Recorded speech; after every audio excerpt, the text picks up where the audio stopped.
All right, let's talk about something we are surrounded by every single day, but barely ever really notice: artificial light. Today, we're going to dive into how it acts like an invisible director, shaping our emotions, our decisions, and pretty much our entire experience of the world. You know, the artist James Turrell absolutely nailed it when he said this. Light is not so much something that reveals as it is itself the revelation. What he's getting at is that light doesn't just show you things, the light is the thing you're experiencing.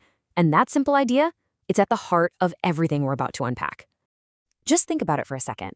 Have you ever walked into a room and just felt a certain way instantly?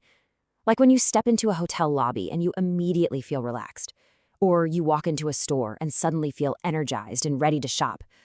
Where does that feeling even come from? Well, here's the thing. That feeling is almost never an accident. It is meticulously planned. It's all by design. And the most powerful, most subtle tool in that design is light. It's the invisible director, writing an emotional script for every single space you walk into.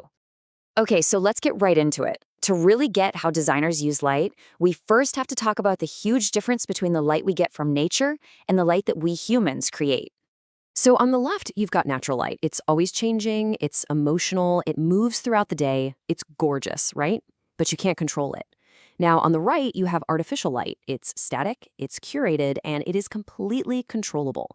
And that's the key. See, nature might provide the light, but it's the designer who provides the direction.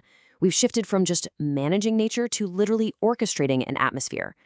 So how do they actually do that? Well, think of artificial light as its own language, and it's spoken through four main variables. This is its vocabulary: intensity, temperature, direction, and quality.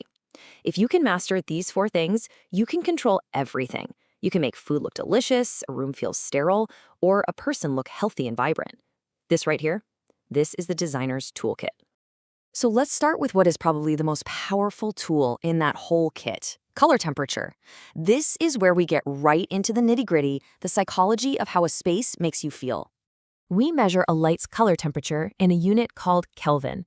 Now, this is really, really important. This has nothing to do with physical heat. A high Kelvin light isn't hotter to the touch. It's all about the visual warmth or coolness of the light. Are we talking about a warm, amber, candle-like glow, or a cool, crisp, bluish white? That one single factor is the number one driver of a room's entire mood. And this spectrum just lays it all out. Down here at 2700 Kelvin, that's that warm, cozy, comforting glow you want in your home. In the middle, around 4000 K, it's a nice, neutral, balanced white. It's perfect for a retail store where you need to see colors clearly. And then way up at 6500 K, you've got a cool, high-contrast light that's ideal for hospitals and labs where focus and clarity are absolutely essential. Just look at this. It is the exact same restaurant. On the left, it's bathed in that warm 2700 K light. It feels intimate, right? It makes you want to settle in, take your time, linger over your meal. Now on the right, under that cool 5000 K light, it suddenly feels sterile, clinical. You kind of feel rushed, don't you? The light is dictating your behavior before you've even glanced at the menu. And there's some serious biology behind this. Our bodies are literally hardwired to react to light in specific ways. Warm, dim light, kind of like a sunset, tells our brain to produce melatonin, which makes us want to rest. That's the spa. Then you have cool, bright light, like the noon sun, which signals our body to produce cortisol for alertness. That's the fast food counter. Designers are basically hacking our natural biological responses to get us to feel a certain way. Okay, so Kelvin takes care of the mood. But what about brightness? This is where a lot of people get mixed up because there's a huge difference between how much light a bulb actually produces versus how much of that light you experience. And this brings us to two really important terms: lumen and lux. The easiest way to think about it is this. Lumen is the source. It's the total amount of light that comes flying out of the bulb itself. Lux, on the other hand, is the destination. It's the amount of light that actually lands on a surface, like your desk or the book you're trying to read. Lux is the real user experience. This shower head analogy makes it crystal clear. The total amount of water coming out of the shower head, that's the lumen. It's constant. But if you lower that shower head closer to the floor, the puddle of water on the ground gets smaller and way more intense, right? That intensity, that's the lux. So the takeaway is, to make an area brighter, you don't always need a brighter bulb. Sometimes you just need to bring the light source closer.